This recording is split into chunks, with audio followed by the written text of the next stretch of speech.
All right. Welcome, everybody, today to our episode of the Mindful Academy, where I am continuing a series of interviews with people in my circle of professionals who work with academics, help academics do various professional and personal growth and development and success things.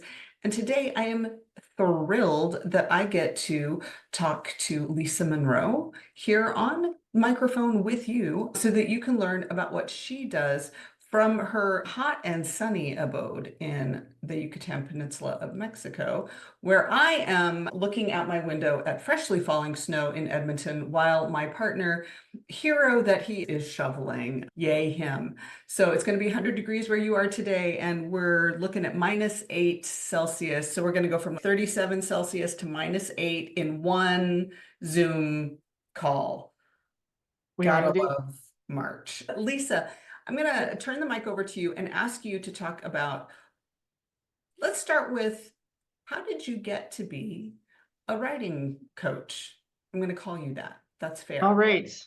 Yeah, exactly. I think the snappy title I came up with at one point was academic publication consultant. Oh, But yeah, that's better than writing coach. writing coach, that's the professional title, but writing coach is mostly what I do.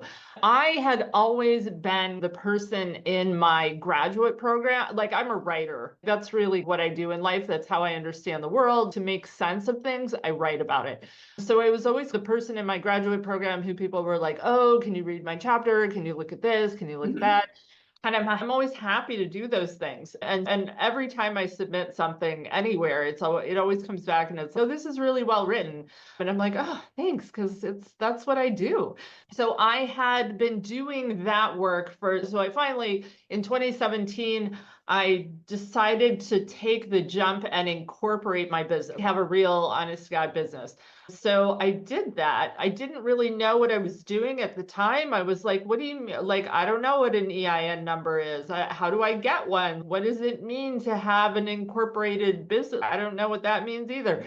So lots of learning there. But I started really doing small it always starts small, but doing small editing projects for people and really, here's how you can fix your sentence, and here's how this could sound better. And for clarity, you might remove all of these words and maybe delete this paragraph. So those kinds of things. But I moved to Mexico in 2018, and I found the other kind of branch of what I do is international education. So I actually ended up being the director of a study abroad program in the Yucatan. So I was doing that and then also running the side gig. And then it was COVID. And all the students had to leave, and my program had to close. And I was like, oh my God, what am I going to do? So I decided to do some new stuff, see what I could do with my business. I was like, okay, if this is the life raft, then, how am I going to patch these holes in the bottom and like actually make this float? So I started teaching. I started teaching writing to people, not just reading people's writing, but actually teaching people how to do it, because people need help to learn Yeah. how to do this. This is not something you learn how to do in Yeah. your graduate program. Yet every time I give a workshop on academic writing, I always ask people, how many of you have received any instruction, like any instruction, even a little bit on any instruction on academic writing? And nobody's hand goes up. You go, oh, Did you in your graduate program get instruction in academic writing? nope. Nope, no instruction. It's really the thing that people need to know, because that's the piece that is going to move your career forward. I know, like, people love teaching, and teaching is super gratifying and great, and students are wonderful, but it's publication that is going to move your career forward the fastest. And there are a whole lot of people I know who they had the right mentors, and they went to the right conferences, and they met the right people, and They never really had to learn how to write because their authority was assumed. But there are a whole lot of people who need to know this stuff. Yeah. Maybe you didn't go to the right graduate program, or maybe you didn't have the right mentor, or maybe English is not your first language, or maybe your native writing culture is very different than writing culture in the United States, or maybe there are many reasons that people need to know how to do this. And if your tenure clock is ticking, assuming that people are still getting tenure, and that's an open question now, but assuming that people are on these tenure tracks, then they need to publish. Like you kind of, okay, so 3 articles in a book or whatever it is for your particular department, and you can spend years of your life flailing around by yourself trying to figure this out because Yep. no one has taught you. It's not your fault that you don't know. It's just that no one has taught you how to do this. It's what's the secret handshake? And everyone's, I don't know. Sorry, we can't. I don't know. And there's the process of writing, like how do I, and in my last episode, I spoke with our colleague Anna Clemens, who does similar work for science, teaching them the formula of writing a scientific article. And you get it on paper, you get it structured in a way that flows. You're a historian by training, Yep. right? Yep. And so you and I come from text-based disciplines where we really care about the story of the article and the close reading and that presentation. But then there's the additional layer of how the hell do you get it published? What's the process of Absolutely. engaging with a journal? What's okay to do? What's not okay to do? Who's okay to email? Who's not okay to email? Right. What's like the automatic submission platforms that now exist that maybe your mentors don't have to navigate as much because they're super established and you're here, the babe in the woods going, okay, now how does this work? Absolutely. Absolutely. Like I used to invite journal editors to come and talk to my workshops. I used to do that. And then I exhausted the generosity of all of my friends, but they would come and they would talk to people. And it was like people had these like really basic like, is it ever okay to email the editor? And yes, they're just people, like they really are, and they're there to help you. What does it mean when my paper gets desk rejected? What should I do with that? How do you make decisions? What's a major revision? What's a minor revision? What would you suggest if reviewer 1 and reviewer 2 are in conflict? How do I resolve that? Email the editor. You can do that. Right, It's right. okay. And also, like maybe tell the editor, this is my plan, right? Yep. You're in a conversation, you're in a scholarly conversation at multiple levels. And feeling confident and navigating that conversation is really important. Yep. I'm curious, after getting your degree in history, what were your thoughts about going on the tenure track? Was that ever on your radar?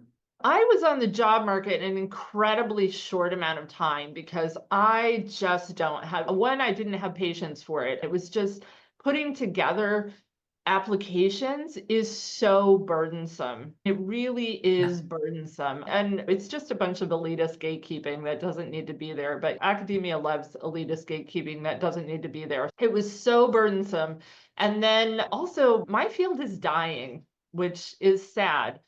Everybody always tells me history is so important, and yet nobody wants to pay for it. It's just, there are so few jobs in my field, and the You're jobs. talking to a Germanist, man. Yeah, see, yep. We are singing from the same hymn book. Yep, exactly. It just became very obvious in a very short amount of time that this was not going to work out for me.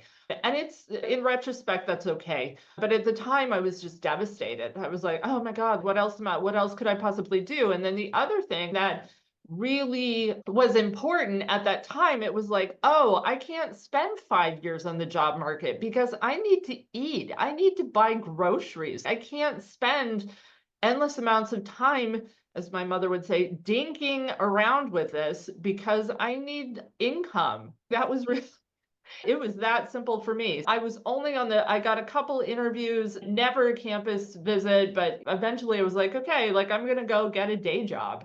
And at one point, I did have a day job. I walked into a temporary employment agency and I was like, hello, this is weird, but I need a job. And I would give them my resume and they were like, what are you doing here? And I was like, I know, I get it, but I can do data entry. I Right. speak Spanish fluently. Give me whatever crappy desk job somebody needs I done. type And I'm really happy to fast. do that.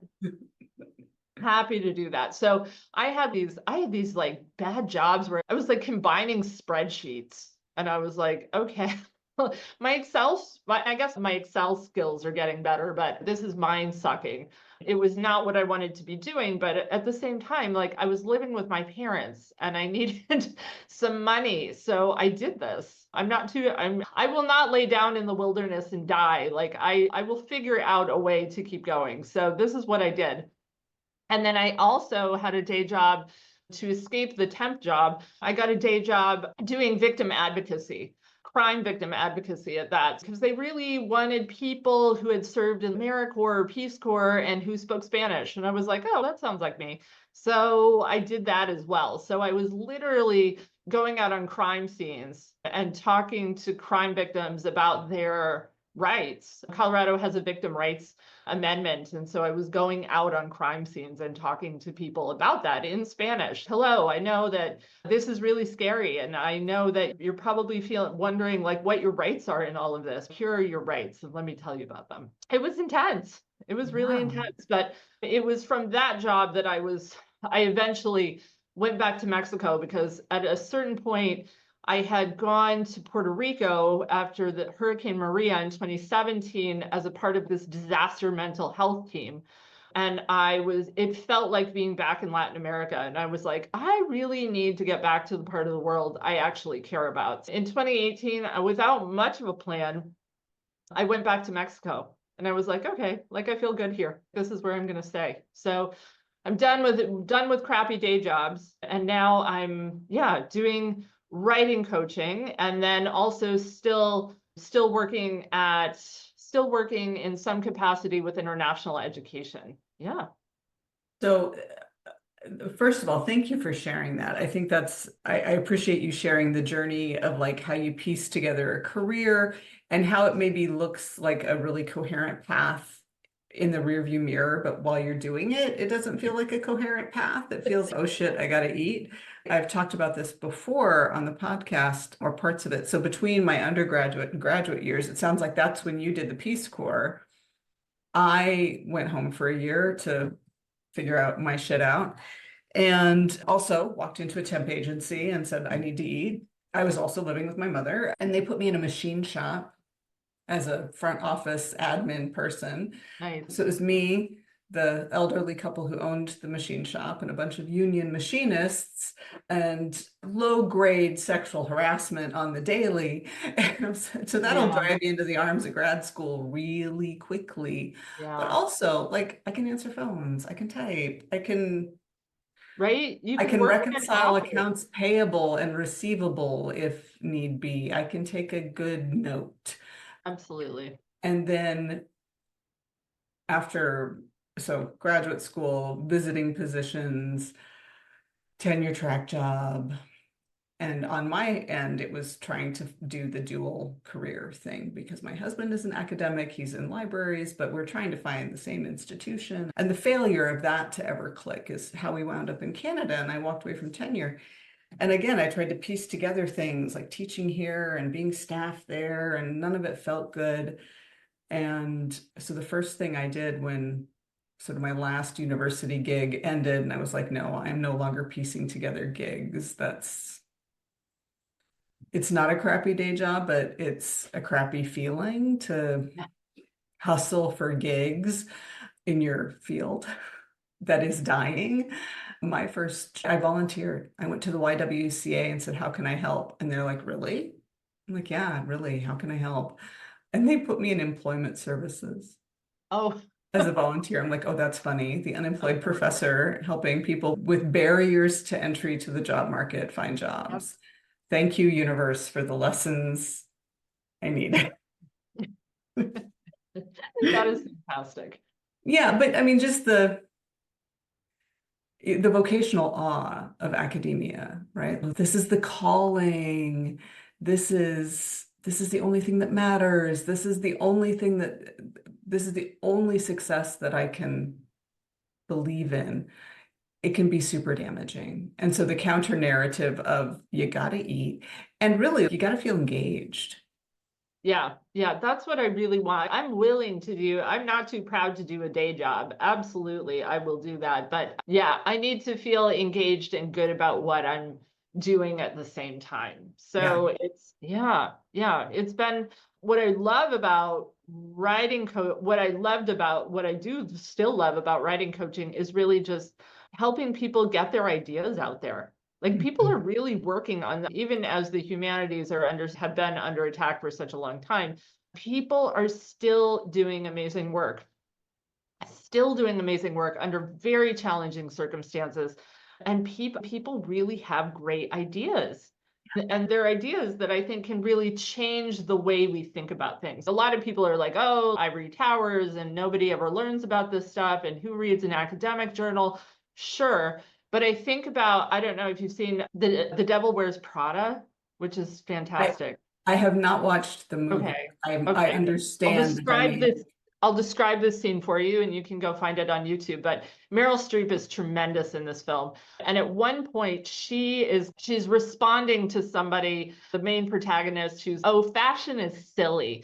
And she goes through this very elaborate explanation about that thing that you're wearing. Here's where it came from. It started as this. These designers came up with this idea. And then it went through here, and then it changed in this way, and then it went through here, and eventually it filtered down to the masses. And that's why you're wearing what you're wearing.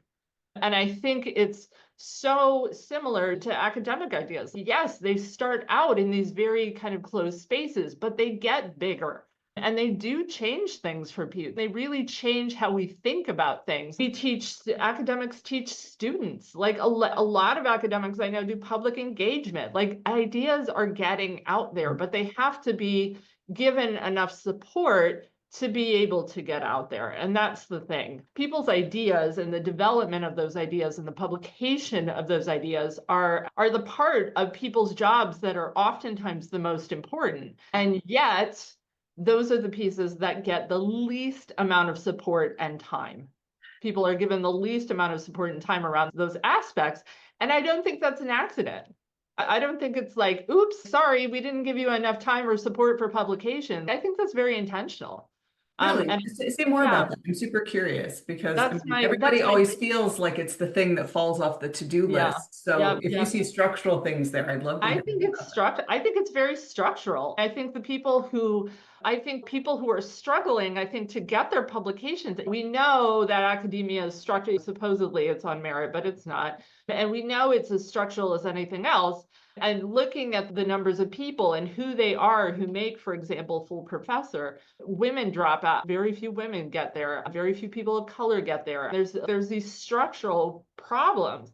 And I think part of it is that they aren't given time, space, or support to get their publications out. Also, there's a lot, the people who really make it in academia, they have support systems that most of us don't have. They have wives. So there's that as well. So I think, And probably aren't the first academic in their family and yep, maybe yep, have generational wealth. And yep, yep, yeah, exactly. Like if those they people have are really, children, maybe they're not the primary caregiver. yep. Yep, like those people are making it. Yeah. And yet everybody else is really struggling. And so my thing has always been like, okay, let me help empower you with knowledge about how to do this thing that is unspoken and that nobody else is going to teach you how to do. And it is so satisfying to get emails from authors who are like, oh my God, I just published my first piece. And you're like, of course you did. Of course you did, because you're great. And you're That great. is awesome.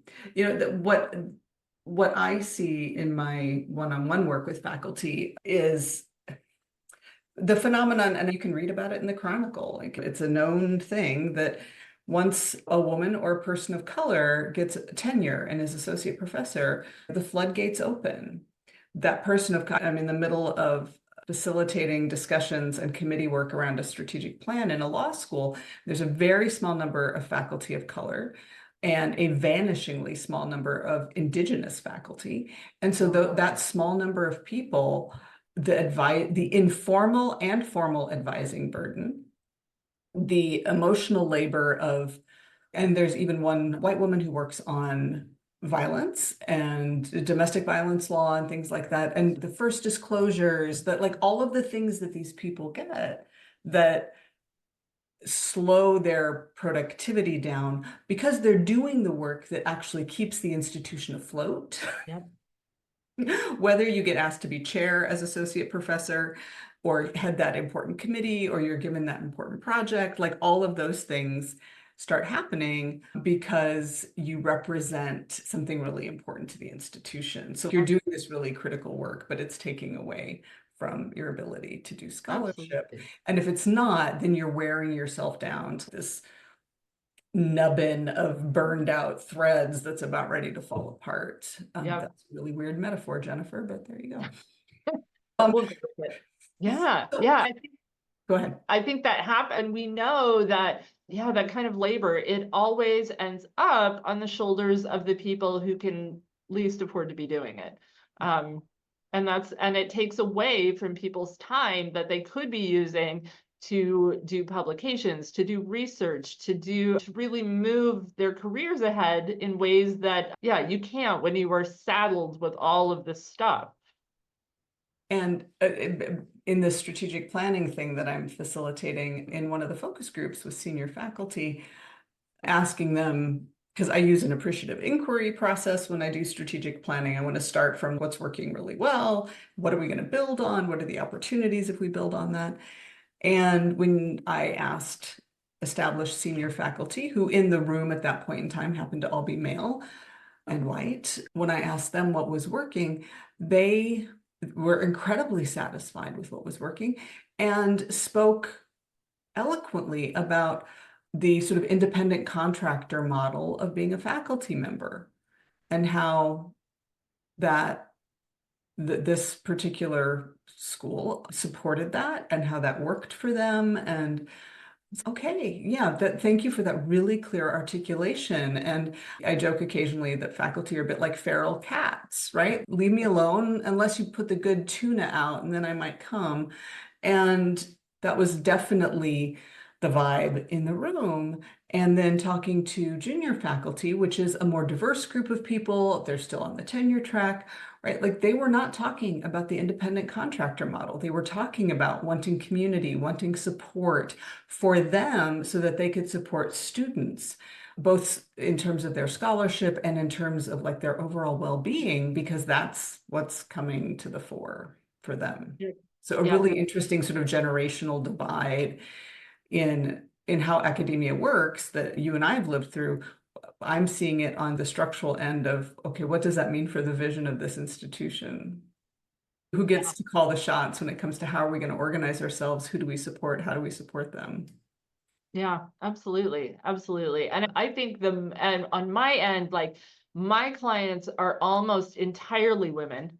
They are all, a good percentage of them are women of color. Occasionally, very occasionally, junior faculty who are, yeah, the white guys, maybe they never learned how to write either. And some of them do realize that they need this kind of help and support, and some of them don't. But yeah, by and large, my clients are women and people of color. And I'm like, these are people I absolutely want to support. Yeah. Because these are the people who are they're generating ideas that are great. Yeah. And it's so fun to engage with those ideas. If you Oh, get to be on the fun. receiving end, whether it's a conversation or reading their work, it's just tons of fun. So tell Absolutely. me a little bit about how you work with people, because I have a sense from our exchanges that you do a few different things that support writers. So do you Yep. do one-on-one things and group things, institutional things? Yep. Lay it Yep. out for me. At its most basic, I do a thing called the argument consultation, because this is really like the thing that this is probably the most important skill I think that people aren't being taught, is just the basics of argumentation. And that because academic writing, it's all persuasive writing. It's all persuasive writing. Medical, like researchers have argued with me about this. No, our writing isn't persuasive. And I'm like, oh, sure it is. Absolutely it is. You still, even if you say thing A happens to population B under Z conditions, like you still have to convince me. You still have to persuade me that your reading of the evidence is correct. Like you're Yeah. making an argument there. You don't call it that, but you are still making an argument. It's always persuasive. Yeah. And a lot of people are not taught about that. So I do a very, I think I actually call it the quick and dirty argument consult because it really is quick and dirty. We'll spend an hour talking about what you think your argument is, and then talking about the pieces of it. Where are you coming into the conversation? What's the debate in your field that you want to contribute to? What's your personal take on this thing? And then how do you add a little bit into your argument about your evidence? It's just basic pieces, but like people really miss on that a lot of times. Like probably the biggest rookie mistake is to think your topic is your argument. And PhD students come to me a lot of times and they're just absolutely crushed. Oh my, someone is working on my exact topic. And I'm like, of course they are. Fantastic. Now you have someone to have a conversation with. That's great. But they haven't yet, because no one is teaching this, they haven't yet figured out that it's not about whether your topic is unique. It's about whether your take on the topic is unique. That's what you need to develop. And so I work with a lot of or I work with writers in very early stages on just getting the argument nailed down. And will it change? Absolutely. As you keep writing, you're going to keep revising. And that's totally fine. So we talk about it for an hour. We get really clear on your ideas, on your next steps. You go with all these ideas, and then you revise, and then we'll come back together a couple of weeks later and we'll talk about what you did and what needs to keep happening to keep this going. So that's like the most basic thing I do, but it is amazing how much people get out of that. Like people come away with that with, oh, now I know what I want to say. You're like, yes, absolutely. I love the conversation topic, right? Like you are, and I say this to my clients when their writing comes up, I'm like, who are you in a conversation with? Yep. And depending on your training or how you've internalized your training, I think when, like, for example, when I was in graduate school, I really internalized the persuasive part. I really internalized the unique part. I did not see, it might have been there, but I didn't see it. The who are you having a conversation with, which is a little bit different than who are you pushing back against? And that was what I thought my job was, like proving not only that I have a genius, unique insight, but that whoever else has talked about this is wrong. And that is silly. And it is the style in which some people work, but it blocks a lot of people from, Absolutely. yeah, it blocks a lot of people from feeling like, oh, I can sit down and get my ideas on paper. Because if you make the stakes that high, then I'm not going to do anything. Yeah, exactly. There's a lot of fear around just coming out with an argument. People a lot of times will tell me, I don't want to argue with people. I just want to like notice something. And I'm like, noticing is good. Noticing is interesting, but noticing is not what gets published. That is not how that works. So you need to go a little bit beyond noticing something and make a very strong statement about it. And so I work with people a lot of times on making those really strong statements. So having an opinion, having a yeah. stake, right? Yeah, absolutely. So that's one thing I do. I have been in years past teaching. I put together a program I call the Scholarship Success Collective, and it's on hold at the moment, but I work through, it's a full 12-week program. I work through Wendy Belcher's book, Writing Your Journal Article in 12 Weeks. And we do go week by week. Let's talk about your argument. Let's talk about your structure. Let's talk about why your work matters. Let's talk about like your literature review, which is droning on and not saying anything. Let's talk about all of these pieces. And we do feedback too, because nobody's teaching that either. Part of the reason Reviewer 2 is always terrible is because no one has taught these people how to be helpful. People confuse critique with criticism. And I cannot even tell you about some of the feedback I have read from different reviewers. And I'm like, oh my God, like, why would you say that to someone? That is horrendous. That is horrendous feedback. I have read all different kinds of reviews from just comments from people, and it is very obvious to me that no one has taught them how to be helpful. Sometimes you read comments from reviewers that are essentially, you could boil it down to this: why isn't your work about my work? And you're like, oh, not My helpful. first reviewer too said exactly that. Yeah, exactly. Why Like isn't your work about my yeah, work? And the you whole really point not. boiled down to you're not working with this author on this source that has something to say about your topic, and therefore this is not worth publishing. Absolutely. People Like, make comments like that, and you're like, no, that is not the assignment. The assignment is to engage with what the author has said, not what you want them to say. I'm sorry, if you want them to say something, you write that paper. yeah. But the author this is the text that you have. Are you willing to engage with what the author has actually said? I mean, and some reviewers just aren't. On the other hand, like some reviewers are willing to engage, but like they don't know how to word things in ways that are constructive. So you may get feedback that feels devastating, and yet when you think about it, you're like, oh, okay, I get it. I wish they hadn't said it like that, but I get what they're saying now. But no, but I do a whole feedback session with authors in which we do peer review. We do, yeah, like not official peer review, but like we do peer mentorship and peer review of each other's articles. And it Which is is probably going to make them better reviewers when they get to be absolutely, a because they're going reviewer. to learn those skills, like how to be constructive. And because I want people to review a paper is to give back to the community. And I think that's an important part of that. But you have to learn how to do it first. And a lot of people just don't know. Mhm. So we do a lot of work on feedback and being constructive. And I think that's really critical. That's on hold right now, but what else is happening? It's on hold right now, but I do also do that workshop for institutions.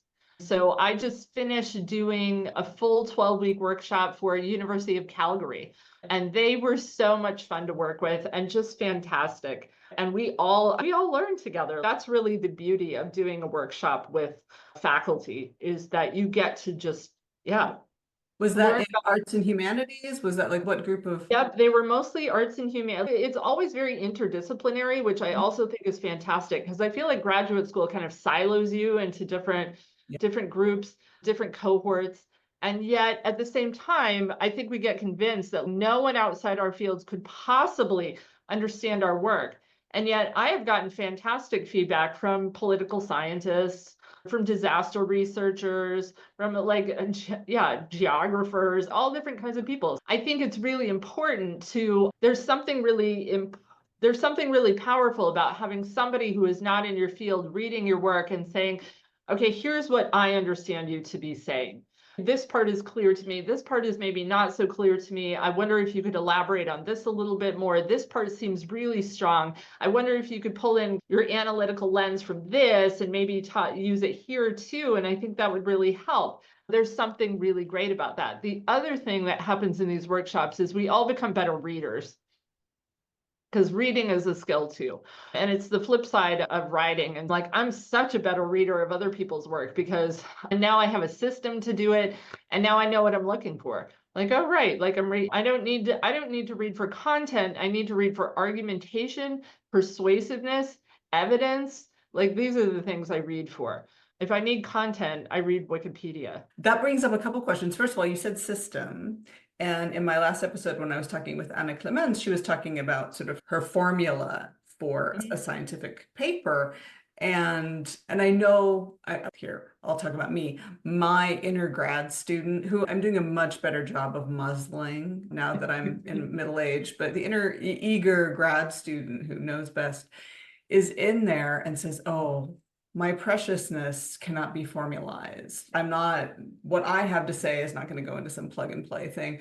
But when you're talking about a formula or a process for reading, I'm curious because I do think that like having a checklist, whether it's mental or written down, to apply to most really intense cognitive work can be helpful. So what is your process for reading? Absolutely. One of the things that's great about having a process is like you don't end up getting like overly emotionally involved in something or like intellectually involved in something. You are just checking boxes. You're filling out a form.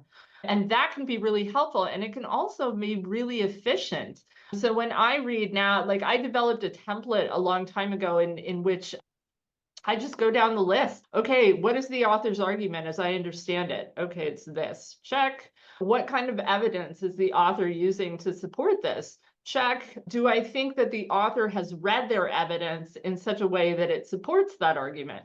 Check. Is the author leading me through their ideas in a way that seems logical, or does this just make no sense? Because I've read those articles too. Right. Check. Yep. Do I understand the conversation the author is entering? And do I understand where they stand in that conversation? Check. And I just go down the list. And by the time I'm done with an article, like I may not have read every single word, but I have a pretty good idea about what it's saying. And then where I think it could improve, where I think it could further develop and further grow. Yeah. Especially as somebody who's focused on the process of getting it written and getting it published, like the content, that's for the people who are in that conversation to Yep. assess. Is your contribution valuable? I don't know. You're a historian. And I know that historians and literary scholars can look at the exact same thing and come up with a very different way of talking about it. And the historian I took graduate seminars in history when I was in grad school. And one of the history professors was like, Jennifer, you keep asking questions. I'm like, yeah, that's really the only interesting thing here. Yeah. Is like, what questions did that bring up? She goes, what about the documents? What about the primary sources? I'm like, great, I'll engage with them, but I don't care about how they came to be. I care about the questions they throw up. And she's, oh, but we approach it this way. And so like content, whatever, that's subject matter expertise, but can you teach something with what you're writing? And can you teach something to somebody who's a well-informed outsider, Yep. like a well-read, engaged reader, but who isn't like in the depths of your stuff? You Yep. don't need to be Yep. in the depths of everybody's Absolutely. stuff to read it. Absolutely. And that's really important is to think about what is it that the audience probably knows already? And what is it that they don't probably know? And it's going to depend on the readership of a particular journal. There are lots of like interdisciplinary journals. Not everybody's an expert in everything. Most people are an expert in a tiny part of a tiny piece of knowledge creation. But can you write in such a way, can you create this piece of writing in a way that it speaks to people who are not experts? On the other hand, there's really specialized journals that you're like, ooh, yeah, this is not, I am not the audience for this. Right. Absolutely. And so you're going to assume that your reader knows all of this stuff and you get to narrow in on Yep. the itty bitty thing that is the pointy edge of Yep. the argumentation in that field. Absolutely. Absolutely. You do the 12, I think of them as boot camps, and I know that's not always the best word, but like the 12-week get your article. Does that pace feel breakneck to people? It is sometimes it is interesting in that it gives people, I think it gives people structure, which people really want because it's on my, like I don't know if you do this, but sometimes I put on my to-do list, write journal article, and then Oh, it's, oh, yeah, that's not gonna go anywhere. right. Eat, Yeah, yeah, exactly. Not super helpful in terms of a to-do list item.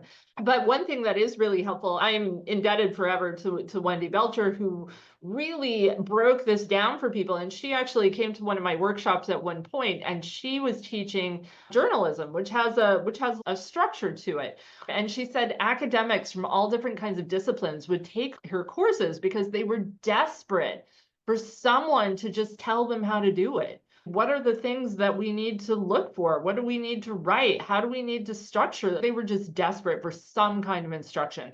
And so the workbook really came out of kind of this need that she saw. Amazing. I think her field is really Ethiopian and African literature. And I think her work is great. I've really enjoyed reading her articles as well, even though her field is not my field. But at the same time, I'm like, oh goodness, she may be better known for this right. work. That may be her bigger contribution Yeah. overall. Yeah, which I kind of love in a Yeah. way. But it's also when you speak to a need, look what happens. Exactly. She really saw this and did this. And so she actually talks in her workbook at one point about if this may be too structured for some people. Like this may like it really works for me personally. Like every time I do it, I'm like, oh, there's a framework in place that like I just need to work the steps and this is going to turn out. Even if this is like that part of the writing process where like you're like at the bottom and you're like, oh my god, like this, I am never gonna make this work, this is disaster. And it always happens, and it's okay, it's a phase, you're gonna push past it.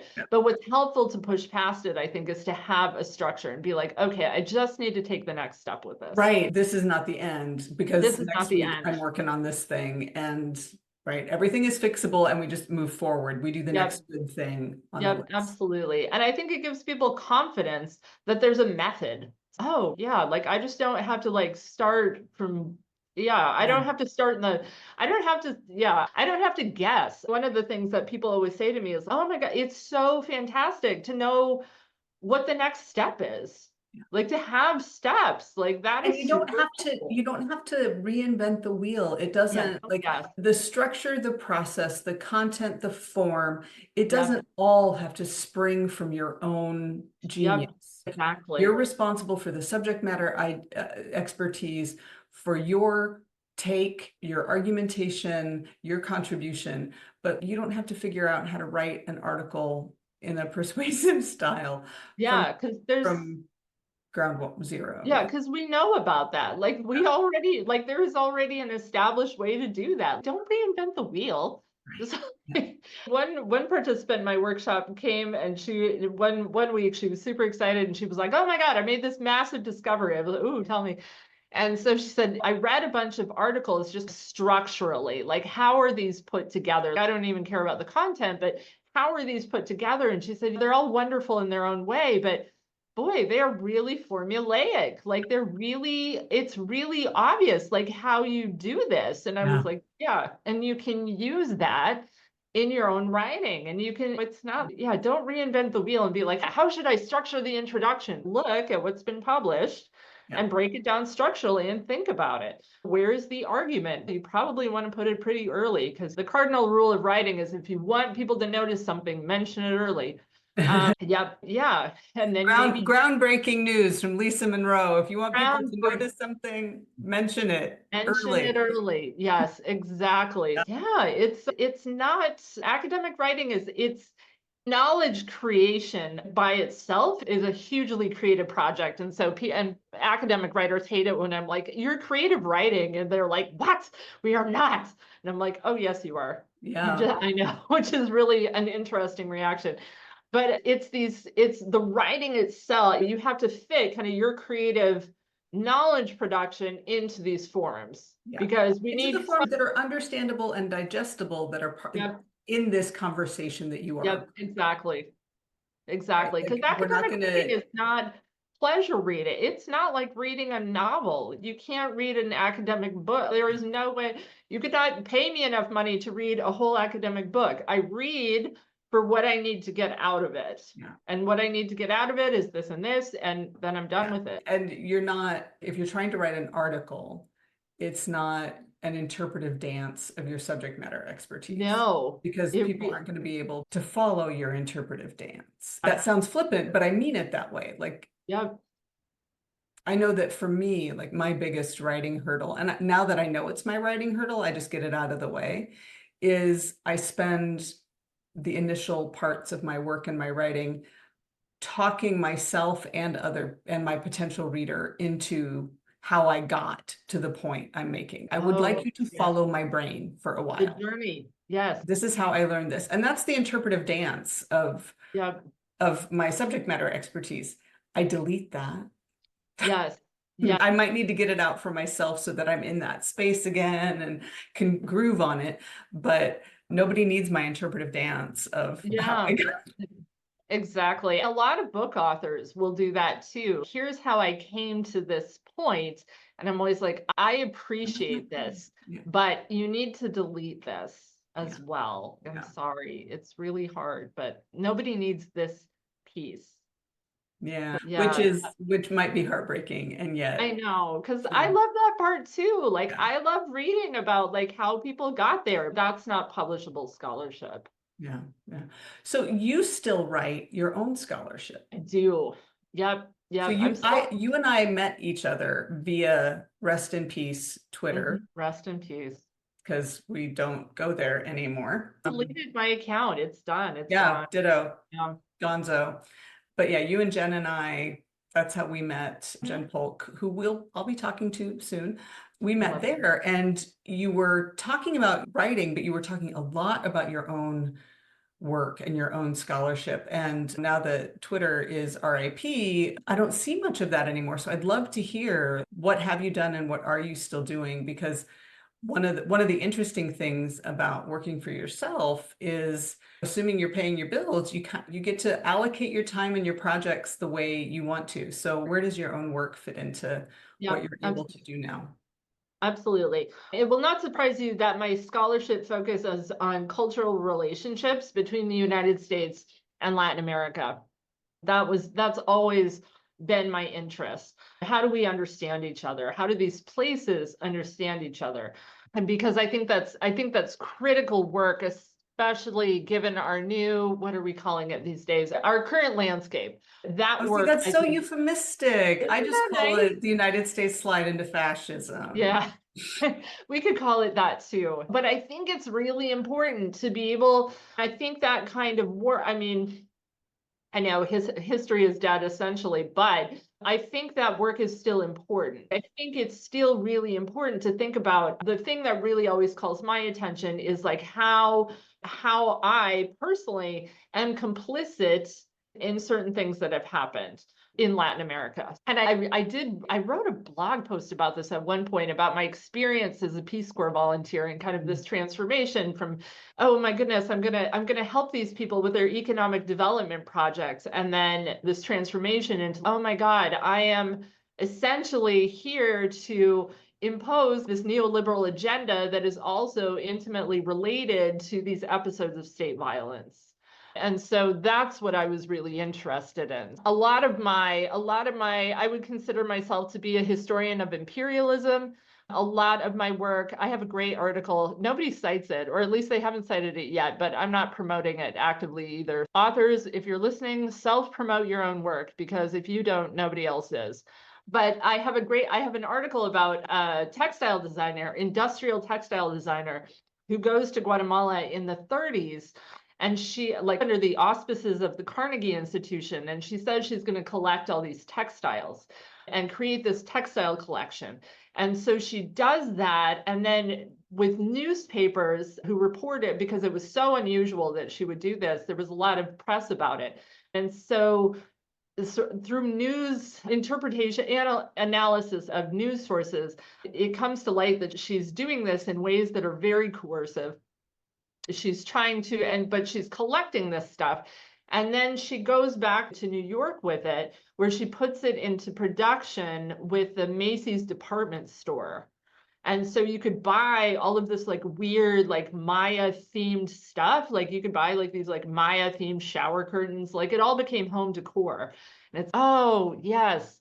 And then what does it mean when you buy that? Like, how are you participating in these processes of dispossession? So that's what I'm interested in. So I've published a couple articles about that. I'm interested in the history of archaeology for similar reasons. Like, how do we interpret the indigenous past, the ancient indigenous past? And some people, I have an article in the Bulletin of the History of Archaeology about two different archaeological expeditions and how they did very different readings of the ancient Maya past in Yucatan and saw it in different ways and used it for different purposes. I'm working on revising my dissertation into a book, a project I've only been on the fence about for 10 years, Seems because reasonable.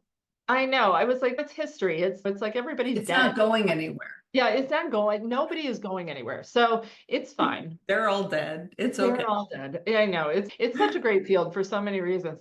But I am working on that. And that's still, it's really about US consumerism driving driving imperialism in Latin America. Yeah, it's Mhm. happening. And then I do have a rejected article that was about these women who go and they have these, what they would call adventures.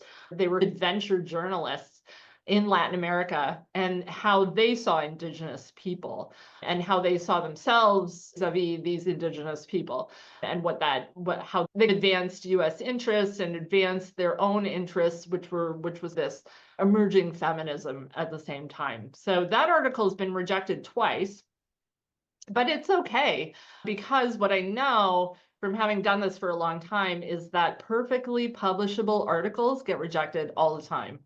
It's almost meaningless. Rejection always feels terrible, but when you think about it in terms of academic publication, it's like almost meaningless, because you're like, oh, like it's just a numbers game. It's okay. It's fine. It just hasn't Which found the right which home is yet. maybe the corollary, or since I'm Canadian now, corollary to the fact that perfectly hireable teacher scholars don't find jobs all the time. Absolutely. Has nothing, Absolutely. it's like your merit, your worth, your article's worth, your worth. These are not actually in play here. They Yeah, feel like they're exactly. in play, but they're not in play. I know, like it's not about you, which is great. So I got these rejections and I was like, it just hasn't found the right Yeah. home yet. That's fine. So I'm going to, as I always counsel authors, do the minimum, do a little bit of a revision, like not very much, and then I'm going to send it out again. Yeah. And it just needs to find like a new conversation to join. Its conversation is probably about like media and women and communication and maybe, yeah, something, yeah, like I haven't quite figured out the conversation yet, Right. but it's That's getting the there. shift you're making. Yeah, So and it's fun. in serving individuals, in doing group things, either open enrollment or for institutions, in staying active as a scholar, which I must say, as somebody who runs a boutique coaching and facilitation business, kudos to you.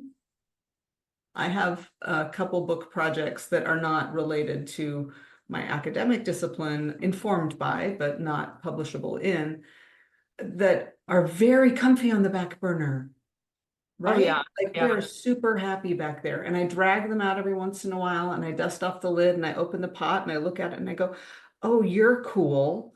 And then I put them right back where they were. So kudos to you for actually writing, like, yay, team. yeah, But how do you keep yourself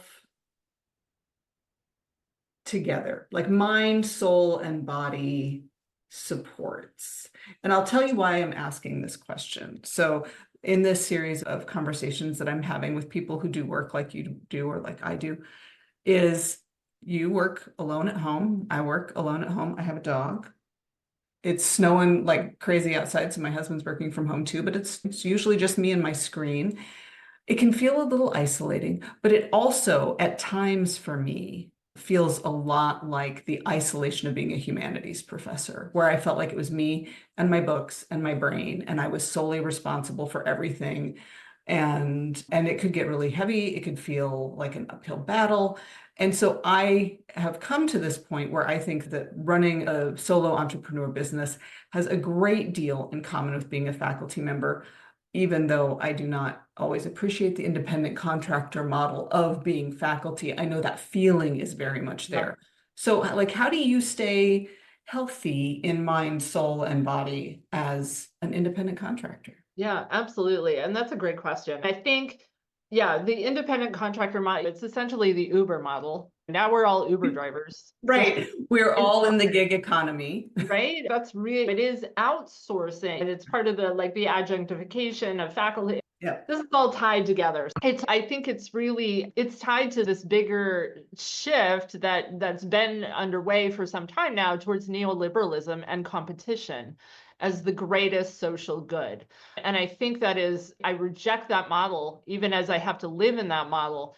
And I think one of the things that really helps is finding community. I think being one of the things that always comes out of my workshops with people, and one of the reasons I started doing like actually teaching writing to groups, was that I just wanted a little bit more community. Like I wanted Yeah. somewhere I could talk about my writing.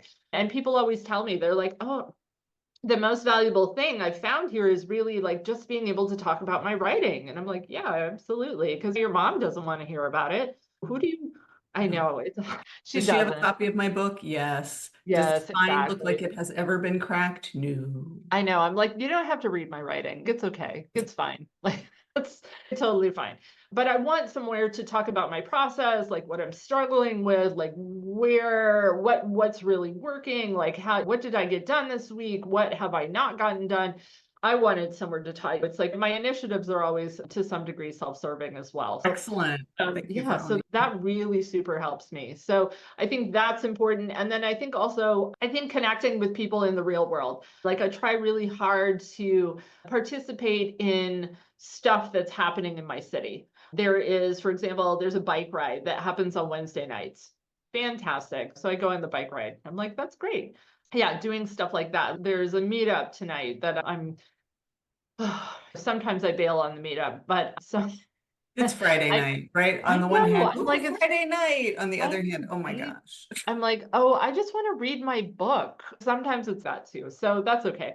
But doing stuff like that. But yeah, seeing friends. Yeah, absolutely. Like just doing stuff in the community, I think is really helpful. The bike riding actually is a new thing for me. I started riding a bike again last year after a 30-year hiatus. So that Wow. was big. And now I own 3 bikes. I know the perfect number of bikes is like N plus N one. plus one. Yeah, Yeah. so there are two numbers in cycling, and I know this because I live with a guy Oh, for whom this yeah. is very important. So the perfect number of bikes is N plus one, N being the number of bikes you currently own. Yep. The Yep. other, but the maximum number of bikes, and there is a Oh, difference between the perfect and the maximum. oh, Maximum number of bikes is S minus one. S being the number of bikes you own when your spouse kicks you out.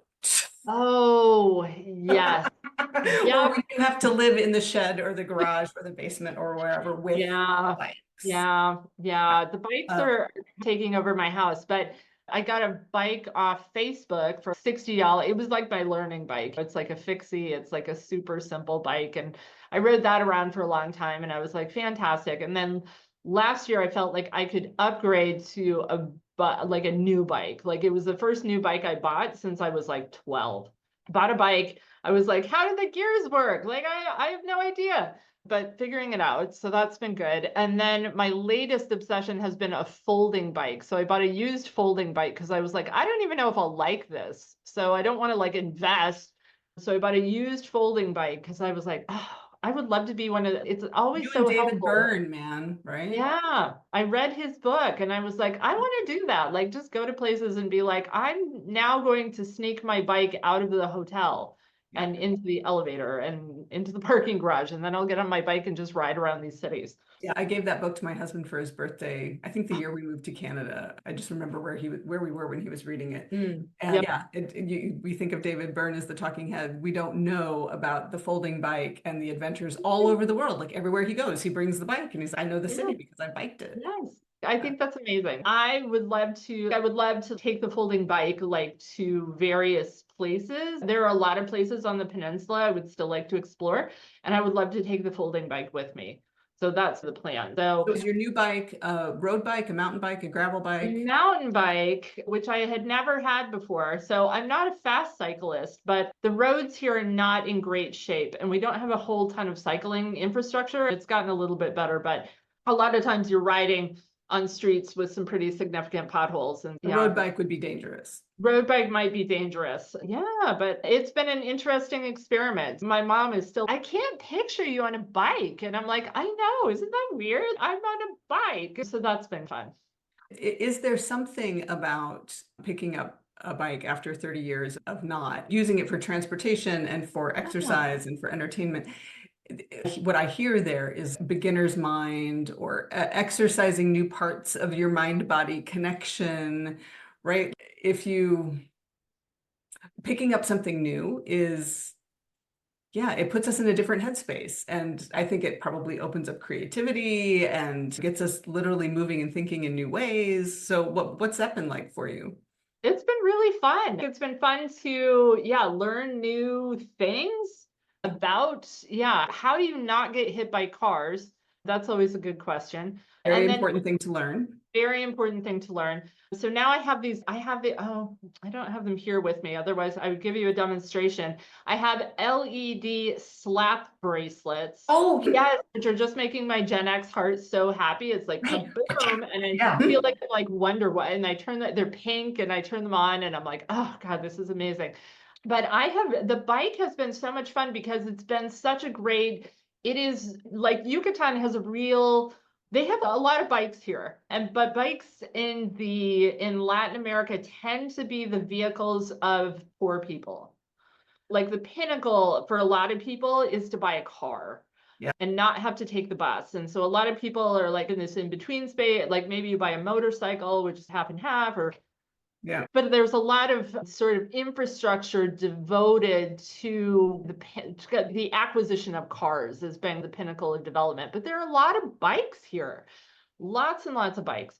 And so it's been but what I don't see a whole lot are a lot of women riding bikes. And so I went on this feminist bike ride a couple of weeks ago, and that was really interesting because I usually ride alone, and I was riding with all these women, and there were people shouting at us on the street. People were like, get off the road. And I was like, oh, this is different. And then we finished the bike ride and we got together and we talked about that. And it was like, oh, this is related to the same kind of violence that women face on the street every day. And it was like, oh, yes, absolutely. And so it was really enlightening in that way. And people were like, yeah, tell us about your experience because you're not from here. And so we'd love to hear your outsider perspective on this. So that was really interesting. That's so Um, cool. but the bike has been a great ambassador in a lot of different ways. Like people will stop me and they're like, oh, you're riding a bike. And I'm like, I know, I Isn't it am. wild? It's so crazy. It's been really fun for it to spark conversations and talk to people. I'm like, oh my gosh, what I'm doing is I'm trying really hard to contribute to I'm trying not to contribute to the traffic problem. I would really love to see like the city take a turn towards more sustainable transportation solutions and greater street safety and greater pedestrian safety and greater cycling safety. I think that would be fantastic. And so we can talk about infrastructure. And so it's opened up all these really interesting avenues for conversations with people. Cool, cool. And you get to use a different part of your brain Yes, and be that's right. social and be connected and live where you live. Cycling is Yep, very much like I'm out there on the pavement in the community. And I absolutely. think whether it's people like you and me who work behind a screen at home or the digital nomads or whatever, I feel like there's a lot of disconnection from place that Absolutely. is available to us in 2025. And yeah, I like hearing about biking as connection to place. Like I am here Absolutely. doing this thing. Yeah, absolutely. What I've never wanted to do is be like the academic tourist. You kind of swoop in somewhere and you do this research or it's extractivist. And then you leave again and you publish something and then knowledge never comes back.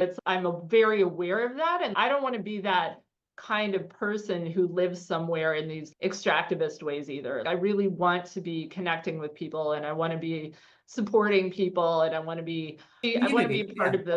a part of this community in ways that I think are sometimes hard for people who are foreigners. It's like, how do you really adjust into a community where people speak a different language? People don't look like me. It's a different place. Like people have different values. It's how do you do that? And so I always go feeling my way forward. But it's really fun to be able to connect with people and be like, oh, like we're really different, but here's what we have in common too. Yeah, right now. So I just came back from a retreat in Portugal, and one of the very few things that got me off the hammock in the resort, because that was my agenda, was do yoga, eat good food, swing in hammock, play in water. That was all I was going to do for a week. But our Good. group did go on a little sailing tour out in the Pacific, and the boat had our party, and there were like 35 people on there. And there was a group of Canadian doctors, young doctors, who were reuniting in Cuba a year or so after their residency had finished, and they'd all gone off to their new jobs, and they came to Costa Rica to meet up and have a good time. And one of them had parents who had retired to Costa Rica, which is why they were all in that particular location. So I talked about Canadian parents retiring to Costa Rica and how much they liked it or didn't. And their daughter was like, oh, yeah, they found this great little community. And my sense was it was not a community of Costa Ricans, right? It's a community of fellow retirees. And Yeah. right now, I know a lot of people who have either already or who are looking at retiring to Portugal. And I'm just really interested. Are you learning Portuguese right now? And what, especially at retirement age, like what's that going to look like? Are you just an island unto yourself? Are you building a little enclave? And maybe there's nothing wrong with that, but as somebody who has lived in foreign countries and speaks foreign languages, that always, oh man, what are you missing if you're not integrating yourself in that way? Absolutely. My question is always like, how are you eating? Like, how are you like finding food to eat? Oh, that seems really hard. Like, Right. at a basic level, learn some very basic words so you can at least eat food. That seems really important. I've been studying Spanish for about 20 years now. And so it's pretty fluent at this point. That has been such a massive blessing and just has opened so many doors. And people will tell me now, they're like, oh, yeah, your Spanish sounds really Yucatecan. And I'm like, that's a great compliment. That is a great compliment. Yeah. That's an excellent, yeah, Yeah. that is an excellent compliment. Yeah, absolutely. But I think it's so important to be building alliances with local people. I think that's so important. They told us in Peace Corps, they were like, you'll be a culture, like you'll be part of the community. And I was like, yes, but sometimes you just have to own like your own foreign weirdness Yeah, too. yeah, Because people have said to me, like, God, like you do all these weird things. I'm like, I know, right? It's just I do these really strange things because I'm not from here. yeah. Yeah, so sometimes you have to acknowledge like yourself as like the outsider and be okay with that. And then sometimes it's, oh, yes, I do feel like I'm a part of this. Oh, that's a good observation. Acknowledge your own weirdness. Yeah, yeah, I'm Yeah. a foreigner, but I choose to live here and I choose to be a part of this. Yep. Absolutely. That's, Absolutely. go ahead.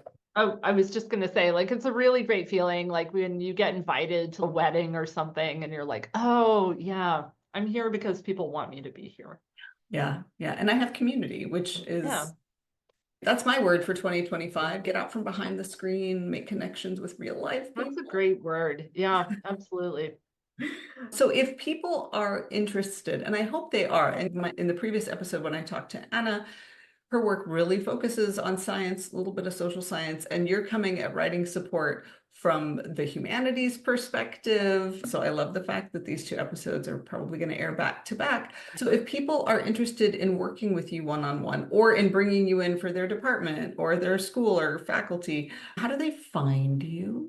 Yeah, my You're not website. on Twitter because I'm Twitter not Twitter just, anymore, and I have yet to find. I mean, I built but not huge, but a right? substantial following on Twitter because Yep. of certain issues that I'd advocate for, but like the writing stuff. Like it was really, I made relationships on there that I don't know if I can replicate on other platforms. So I'm not so much on social media these days. LinkedIn, which is the most boring social network on the planet. I'm there. I'm very findable there. And then also, but my website, like lisamonro.net is really the best way to get me. Okay. And it's Munro. Why do I Correct. always want to put an E on the end of that? Yeah, it's apparently the E is the English spelling and the without the E is the Scottish spelling. That's Okay. what I've been told. I don't know if that's true, but that's what I've been told. Yeah, I just find my pen just wants to do that. And then I look at it, I'm like, Yep, oh, that looks wrong. And so I yep, scratch it out. yep. It's the phonetic spelling. Yep. Yep. Okay, so lisamonro.net. And I'm really excited to hear that you can come into an institution and say, okay, College of Arts and Sciences, you have a bunch of junior faculty who want some writing support.